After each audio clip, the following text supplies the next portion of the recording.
स्वागत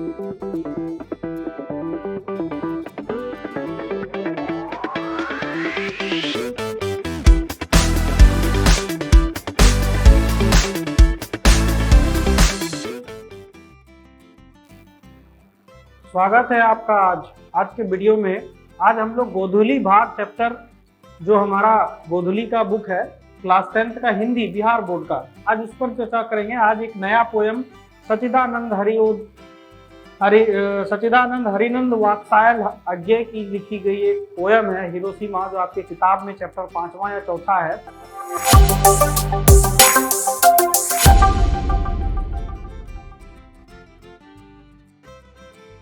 उस पर आज डिस्कशन करेंगे। पोयम का नाम है हिरोशिमा।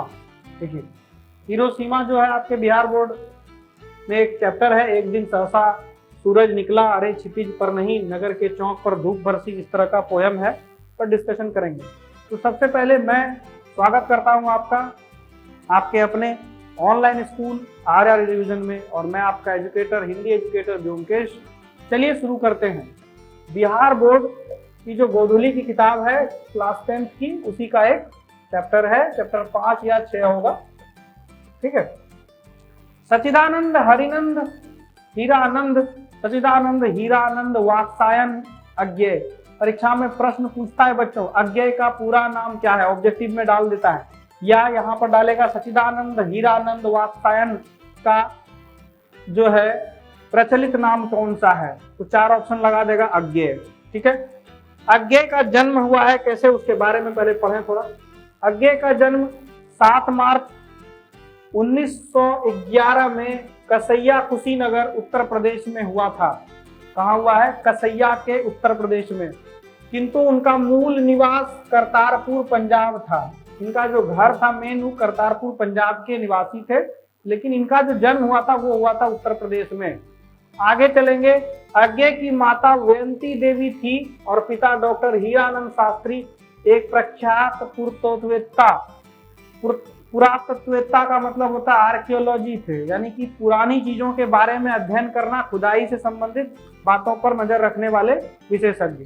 अज्ञे की प्रारंभिक शिक्षा लखनऊ में घर पर हुई और उन्होंने मैट्रिक 1925 में पंजाब विश्वविद्यालय से, इंटर 1927 में मद्रास क्रिश्चियन कॉलेज से और बीएससी 1929 में फोरमैन कॉलेज लाहौर से और एमए अंग्रेजी लाहौर से किया। अज्ञे बहुभाषाविद थे। अब देखिए बच्चों, बहुभाषाविद का मतलब क्या होगा, यहाँ पर परीक्षा में पूछ देता है कि इनमें से कौन सा कविकार बहुभाषाविद था, तो सिर्फ एक ही नाम याद रखिएगा, अज्ञे जो किताब के हिसाब से है। आगे चलते हैं हम लोग। उन्हें संस्कृत अंग्रेजी, कौन कौन से शब्द, संस्कृत अंग्रेजी हिंदी फारसी तमिल आदि अनेक भाषाओं का क्या था, ज्ञान था। वे आधुनिक हिंदी साहित्य के एक प्रमुख कवि थे। वे आधुनिक हिंदी साहित्य के एक प्रमुख कवि, कथाकार, विचारक एवं पत्रकार थे।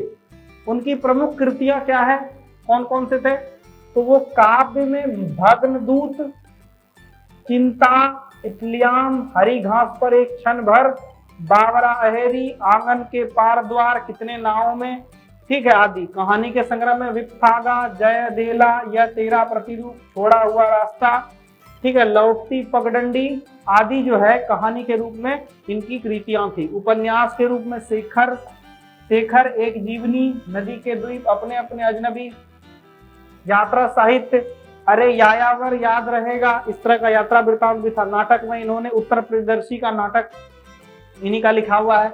उसके बाद तारा सप्तक संपादित ग्रंथ था, तीसरा सप्तक, ठीक है, तार सप्तक जो था, तीसरा दूसरा से लेकर के पुष्करणी, रूपांबरी, ये सारे जो थे वह, इसमें अज्ञे ने अंग्रेजी में भी मौलिक रचनाएं की और अनेक ग्रंथों का अनुवाद भी किया, ठीक है। वे देश विदेश के अनेक विश्वविद्यालयों में विजिटिंग प्रोफेसर रहे हैं। विजिटिंग प्रोफेसर जैसे कि मैं आपका हिंदी एजुकेटर हूँ, विजिटिंग प्रोफेसर। मैं कभी कभी नौगछिया जीबी कॉलेज भी जाता हूँ, कभी बीएन कॉलेज भागलपुर में भी रहता हूँ, कभी असम कॉलेज में भी जाना होता है, कभी टीएनबी बुला लिया जाता है, कभी मारवाड़ी कॉलेज जाना होता है, कभी मुरारका सुल्तानगंज जाता हूँ, ठीक है, कभी नारायणपुर हाई स्कूल जाना होता है, नारायणपुर कॉलेज जाना होता है हाई स्कूल में। तो विजिटिंग प्रोफेसर का मतलब होता है कि वो एक जगह पर नहीं रहने वाले, कुछ क्लास यहाँ, कुछ क्लास वहाँ, कुछ क्लास कहीं और। उन्हें साहित्य अकादमी, ज्ञानपीठ, सुग्रा, युगोस्लाविया का अंतरिक्ष स्वर्णमाल आदि पुरस्कार प्राप्त है। 4 अप्रैल 1987 में इनका देहांत हो गया। अब सोचिए कितना लंबा उम्र ही जिए। जन्म कब हुआ? 1911 में और 87 में, यानी कि 77 वर्ष, लगभग 76 वर्ष ये हमारे बीच रहे। अज्ञे हिंदी के आधुनिक साहित्य में एक प्रमुख प्रतिभा थे। उन्होंने हिंदी कविता में प्रयोगवाद का सूत्रपात किया। 7 कवियों का चयन करके उन्हें तार सप्तक को पेश किया, यानी कि 7 कवियों का जो कविता था उसको जो है एक जगह जमा करके एक उपन्यास बनाया जिसका नाम तार सप्तक था, को पेश किया और बताया कि कैसे प्रयोगता धर्मिता के द्वारा बासीपन से मुक्त हुआ जा सकता है। प्रयोग धर्मिता के का मतलब होता है कि हमारी जो पुरानी कुरीतियां हैं, बासीपन वही हुआ, हमारी जो पुरानी सोच है कि महिलाएं कुछ नहीं कर सकती हैं, लड़कियां पढ़ नहीं सकती है, लड़के कमा सकते हैं, घर चला सकते हैं, महिलाओं को सम्मान नहीं दो, महिलाओं का सशक्तिकरण बनाओ, देश में गरीबी की हाल क्या है, पढ़ाई की गुणवत्ता में तरह तरह का ऐसा बात जो बहुत पुराने जमाने से हमारे तरफ क्या कर दिया जाता है, थोप दिया जाता है या फिर परंपरा के नाम पर जबरदस्ती करवाने का प्रयास करता है। तो उसमें कहते हैं ही कि प्रयोग धर्मिता के आधार पर, प्रयोग धर्मिता का मतलब होता है प्रैक्टिकल करके। आज भी हमारे आपके समाज में एक नियम है कि जाति में ही विवाह करिए। अगर आप ब्राह्मण जाति के हैं तो ब्राह्मण में विवाह कीजिए, आप क्षत्रिय के हैं क्षत्र में कीजिए, शूद्र जाति के हैं तो शूद्र में कीजिए। लेकिन अब यह जो आधुनिकता का दौर है इसमें यह प्रयोगता यानी प्रयोग धर्मिता का जो रूप है उसमें अब यह सब चीज लोग मानना बंद कर दिए हैं। लेकिन सच तो वही है कि आप अपने जाति में ही विवाह कीजिए। उनमें वस्तु, भाव, भाषा, शिल्प आदि के धरातल और प्रयोगों पर नवाचार की बहुलता है। नवाचार का मतलब होता है कि यह जो अपने बातों को कविता के माध्यम से लोगों के सामने रखते थे तो वहां पर वस्तु, भाव, भाषा और शिल्प यानी कि वस्तु यानी किसी विशेष चीज पर इनका ध्यान आकृष्ट कराना, भाव पर ध्यान दिलवाना, किसी भाषा के अंतर्गत पहले ही बता दिया कि भाषाविद थे। भाषाविद का मतलब बहुत सारी भाषाओं का जानकार। आधुनिक सभ्यता की दुर्दांता मानवीय विभाषिका का चित्रण करने वाली यह कविता कहता है कि मानवीय विभाषिका कि कैसे अमेरिका ने अपनी फायदा के लिए जापान के 2 शहरों हिरोशिमा और नागासाकी पर एटम बम गिराकर उस आज भी उसकी पीड़ा जहां हिरोशिमा के लोग महसूस करते हैं, आज भी वह दर्दनीय हादसा लोगों के आंख के सामने नजर आते रहता है जिससे लोग भयभीत हैं। आज भी वह दर्दनाक परिस्थिति जब बम गिराया गया था अमेरिका के द्वारा लोगों के जहन में आता है तो लोग थरथरा उठते हैं। इसी को कह रहे हैं कभी यहाँ मानवीय विभाषिका का चित्रण करने वाली यह कविता एक अनिवार्य प्रासंगिक चेतावनी भी है। कविता अतीत की भीषणतम मानवीय दुर्घटना का ही एक साक्ष्य है, बल्कि आणविक आयुधों की हाड़ में फंसी आज की वैश्विक राजनीति से उपजते संकट की आशंकाओं से भी जुड़ी हुई है। आधुनिक कवि अज्ञे की प्रस्तुत कविता उनकी समग्र कविताओं के संग्रह सदा मीरा से यह संकलित किया गया है। तो चलिए बच्चों पोयम पर चलते हैं समय बिना गवाए। हिरोशिमा, देखिए क्या है हिरोशिमा। कहता है एक दिन सहसा सूरज निकला। एक दिन सूरज निकला, अरे सूरज तो रोज निकलता है, पूरा पढ़ते हैं तब समझाते हैं। एक दिन सहसा सूरज निकला, अरे क्षितिज पर नहीं नगर के चौक पर धूप बरसी, पर अंतरिक्ष से नहीं फटी मिट्टी से। इसका क्या अर्थ है?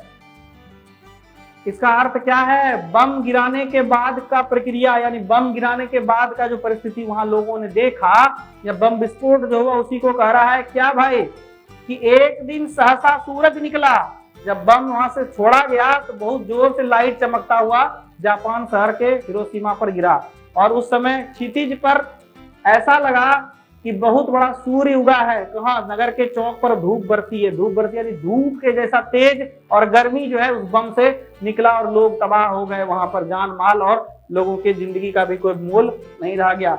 लेकिन अंतरिक्ष से धूप नहीं बरसा, कहां से भरा? फटी मिट्टी से।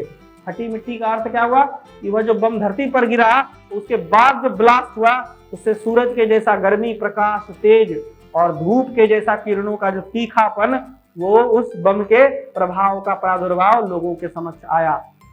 छायाएं मानव जीवन की दशाहीन, कहता है कि जो परिस्थितियां बनी, छायाएं मानव जीवन की दशाहीन सब ओर पड़ी, वह सूरज नहीं उगा था पूरब में, वह बरसा सहसा बीचों बीच नगर के। कहता है यह सूरज नहीं उगा था, लोग को लगा धूप उगा है, लेकिन न, ये बम गिरा था शहर के बीचों बीच। जो क्या था, छाया है मानव जीवन की दशाहीन सब और पड़ी वह सूरज, ठीक है, सब और पड़ी वह सूरज नहीं उगा था पूरब में। कहता है पूरब में ये सूरज नहीं उगा था, क्योंकि आपको पता है कि सबसे पहले जो रात्रि, अभी जैसे हम रात्रि के दौर में है, तो सबसे पहले जो भोर होता है वो जापान में होता है पूरे विश्व में, और उसके बाद हमारे भारत में अरुणाचल प्रदेश में, ठीक है। नहीं उगा था पूरब में वह बरसा सहसा बीचों बीच नगर के, काल सूर्य के रथ के पहिए के ज्यों और टूटकर बिखर गया हो दसों दिशाओं में। कि भगवान सूर्य जो है उनके रथ का जो पहिया है वह भी कीर्तिमान है, लोगों को ऐसा लगा कि उनके रथ का पहिया भी टूटकर चारों दसों दिशाओं में फैल गया है, जो कि क्या है, त्राही का यानी परेशानी का, संकट का कारक बना हुआ है। कुछ क्षण का वह उदय अस्त था, थोड़े ही देर यह उदय अस्त हुआ। सबको लगा कि सूरज उगा है, लेकिन यहाँ कवि क्या कह रहे कि कुछ ही देर का वह उदय अस्त था, कुछ ही वह परिस्थिति ऐसी थी कि अचानक से आया, फटा और लोगों को तबाह करके जिंदगी भर उसका प्रभाव प्रादुर्भाव के रूप में रख के चला गया। केवल एक प्रज्वलित क्षण की दृश्य शोक लेने वाली दोपहरी फिर, यानी इतना जोर से लाइट हुआ कि लगा कि दुनिया भर का सूर्य सब हमरे घरे में उगा हुआ है, ऐसा उगा और सभी लोगों को तबाह कर दिया। छायाएं मानव जीवन की नहीं मिट्टी लंबी हो होकर, मानव ही सब भाप हो गए, छाया तो अभी लिखी ही है। यानी इंसान का जो छाया होता है, जैसे कि आप खड़े होते हैं चलते हैं रोड पर तो पीछे छाया बनता है ना, वह छाया ही रह गया और इंसान सब गायब हो गया। मतलब इतना तेजी से यह हुआ वाकया बम फटने का कि लोगों का अस्तित्व भाप बन गया, भाप मतलब उड़ गया सब लोग। यहाँ देखिए लिखा हुआ, छायाएं मानव जीवन की नहीं मिट्टी, यानी मानव जीवन की जो छाया है, यानी हमारे शरीर का जो प्रतिबिंब बनता है धरती पर छाया के रूप में, वह नहीं मिटा, शरीर ही मिट गया, भाप बन गया, यानी हम ही गायब हो गए सीधे। मानव ही सब भाप हो गए, छाया तो अभी लिखी है, और छाया को लोग देख ही रहे थे, इंसान ही गायब हो गया। इसके बाद क्या कहता है, झुलसे हुए पत्थरों पर, कहता है कि इसके बाद जब शांत हुआ तो क्या पता चला कि झुलसे हुए पत्थरों पर, उजड़ी सड़कों की गच पर, सड़क उजड़ चुका था, पूरा जिंदगी तबाह हो चुका था, संकट का जो दौर आया, प्रलय का जो परिस्थिति आया, वह बर्बाद लोगों को कर चुका था। कितने लोग इस दुनिया को छोड़कर, कहा ना कि मानव भाप हो गए, भाप बन के कहाँ चले गए, आज भी उनका कुछ पता नहीं है। मानव का रचा हुआ सूरज, ये इंसान के द्वारा रचा गया सूरज किसको कह रहा है, बम को कह रहा है, एटम बम को, एटम बम को कह रहा है, ठीक है। मानव को भाप बनाकर सोख गया, यानी मानव को खा गया, वो भाप बना दिया, उड़ा दिया हवा में पानी की तरह, भाप की तरह। जैसे ताबा गर्म है और उसके ऊपर 4 बूंद पानी दे दीजिए, पता चला कि पानी कहाँ गायब हो गया, भाप बन गया। उसी तरह पत्थर पर लिखी हुई या जली हुई छाया मानव की साथी है, और जब बम फटने के बाद जो मंजर होता है, वह चीख चीख करके यह बोलता है कि छाया तो रह गया लोग का, लेकिन इंसान ही भाप बन गया, यानी हम जो जल गए, फट गए, तो मेरा चीथड़ा उड़ा हुआ है, चारों तरफ से रखा हुआ है, ऐसा सिचुएशन वहां पर लोगों के चीथड़े उड़े हुए थे। इस तरह से यह पोयम आपका यहाँ पर समाप्त हुआ। अब अगला क्लास में हम लोग अगला पोयम पढ़ेंगे, फिर क्वेश्चन पर डिस्कस करेंगे। धन्यवाद बच्चों।